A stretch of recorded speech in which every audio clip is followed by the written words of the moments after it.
Disclaimer, this video is under Section 107 of the Copyright Act 1976. As listed on screen, my video is categorized as criticism and news reporting. I am not reposting the source material one for one, and it is impossible to watch the source material and get the full experience out of my video.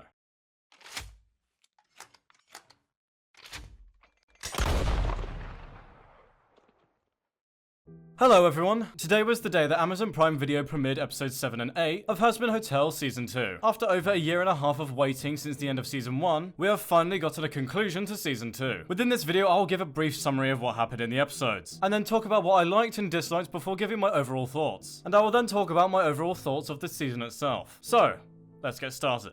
At the beginning of episode 7, we see Lucifer get captured by Vox after falling for the most obvious trap known to mankind. Cutting to V's tower, we get a flashback and a song, going into Vox's life on Earth. He was a television presenter that created a cult and killed people to gain more popularity on the air. This song is called Brighter, and Vox is the only vocalist on this song. Cutting back to the hotel, we see Angel Dust live on TV, slandering the hotel under Vox's control. Vox then reveals his new super weapon to be used against Heaven. He then tests it out and eliminates Heaven's shield. After giving Heaven a 24-hour warning, everyone starts to panic. In Heaven, Abel, Emily, and Lutz are arguing over what should be done, and Sarah storms off. So Pentious and Sarah sing a song called Live to Live, where Pentious tells Sarah how she can move past her guilt and focus on the present. Cutting to Vox's office, he has an argument with Alistair, but Alistair carries out more of his plan. Sarah tells Emily to go down to hell and help out, and meanwhile at the hotel, Vox invites Charlie to his event and Emily arrives to help. Baxter reveals that he designed Vox Tech's security system, and Sir Pentious helps out as well. We then get the final song of the episode, called When I Think About the Future. This combines a few songs that we have heard throughout the season into one. After Sarah's part, the episode ends there. Starting off with what I liked about the episode, it's clear that this episode's purpose was to set up the finale, and I think it did a really good job with that. We have gotten some explanations of why some of what happens in episode 8 actually happens. I think the best part of this episode was the song Brighter, where we get to see Vox's human form and what his life was like back on Earth. I like how we see his cult develop over his time on television, and his death was very fitting for his character. I also like the idea of When I Think About the Future, because it combines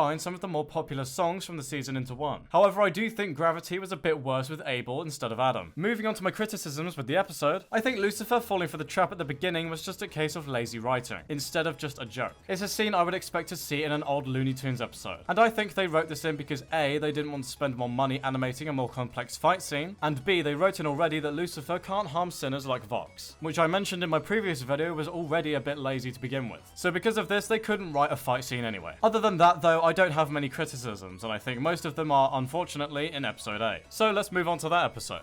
We start off episode 8 with the cast explaining their plan for Vox's event. We then cut to the event itself, where Vox greets Charlie and Vaggie, and meanwhile Nifty and Baxter hack into Vox Tech's servers. All while at the same time Husk and Cherry help Angel. Charlie then tries to explain that Pentious is redeemed while Vaggie tries to help Lucifer and destroy the weapon. Nifty and Baxter get in a fight with Velvet at the same time Husk and Cherry Bomb are fighting Valentino. Emily comes down to help, but Vox just ties her down. Vox then tries to get Charlie to tell everyone that he's the strongest, and Alistair cashes in his favor from season 1 to make her do it. Alistair then breaks free from all of his chains and fights Vox. During this fight scene, we see Vox's full demon form, where he is a big monster spider. Cutting back to Husk and Cherry, Angel Dust fight them while under Valentino's control, and then after apprehending him, they defeat Valentino. Vox then uses the Doomsday weapon on Alistair, killing a lot of sinners in the process. We then cut back to Nifty and Baxter, who finally defeat Velvet. Carmilla finally helps Vaggie in trying to defeat the weapon. After going in for the killing blow on Alistair, the other two Vs stop Vox and flee. We then hear a song called Hear My Hope, where a lot of the main cast and some overlords come together and use the power of friendship to contain the explosion of the weapon. Afterwards, Sir Pentious broadcasts himself live to hell, to show everyone that he is alive and well in heaven. Angel then goes back into V's tower as he is still under Valentino's contract. We then finally get a scene of Charlie leaving another voicemail, before finally ending on a cliffhanger of her mother calling her. This last episode was the longest one we have ever had, being 38 minutes long, and we got to see a lot in it. Starting off with what I liked, I really liked that we got to see Alistair's full plan executed and how it worked. However, I do think Alistair was gambling on a few things to work out in his favor for it to work. I think the fight scene between him and Vox was really cool, and it was really good to see why Baxter was introduced into this season. I also liked any scene with Shockwave. Finally, I'm glad that they didn't kill off Vox, as he is probably in the top 3 most liked characters in the show at the moment. Moving on to my criticisms, I do find it odd that the main cast defeated Valentino and Velvet and didn't decide to go after them at the end. No accountability and no consequences were given for anything that they did. I also don't like how Lute had her own song, which was a good one at that, saying how she was going to take her revenge on Hell, and then just did nothing in the entire season. Even in the finale, she just backed down as soon as Abel said anything. I think it would have been more in character for her to go against what Abel says, as she doesn't respect him. I also find it a bit odd that Nifty, who has never been explicitly stated as being an overlord, was able to defeat Velvet on her own. Husk and Cherry versus Val makes more sense, because it's stated that Husk used to be an overlord and it's a 2 versus 1. Finally, I thought they were joking when they said that they were going to stop them with the power of friendship, but they actually do that with the weapon. Normally, whenever someone says to me, let's defeat blank with the power of friendship, I know they're joking, because any film, series, comic, etc. that actually uses this is just seen as lazy or unserious. I don't want to groan about the episode this much because there are a lot of things about it that I like. A lot of the jokes made me laugh and the fight scenes were good too, but these things just kept piling up and dragging down the episode. Overall, what do I think of season 2 as a whole? Well, I think it's a major improvement from season 1. The animation has had a clear upgrade, the songs are much better and I enjoyed much more of them, and the characters in season 2 have been much more captivating than the ones in season 1. Perhaps because of the storytelling or the motivations of the characters themselves. I also think Vox is a much better villain than Adam. It's just a bit unfortunate that my main criticisms I have for this season are in the very last episode, which is quite bad considering it's the most hyped up episode and the most important one of the season. I do wonder when season 3 will be announced, but we shouldn't rush anything as good quality animation comes with time. Thank you so much for making it this far into the video. I would love to hear what you thought of these episodes as well as the season in the comments. If you'd like to see more from me, then please subscribe to the channel and like the video as it really does help me out. That's all from me though. See ya.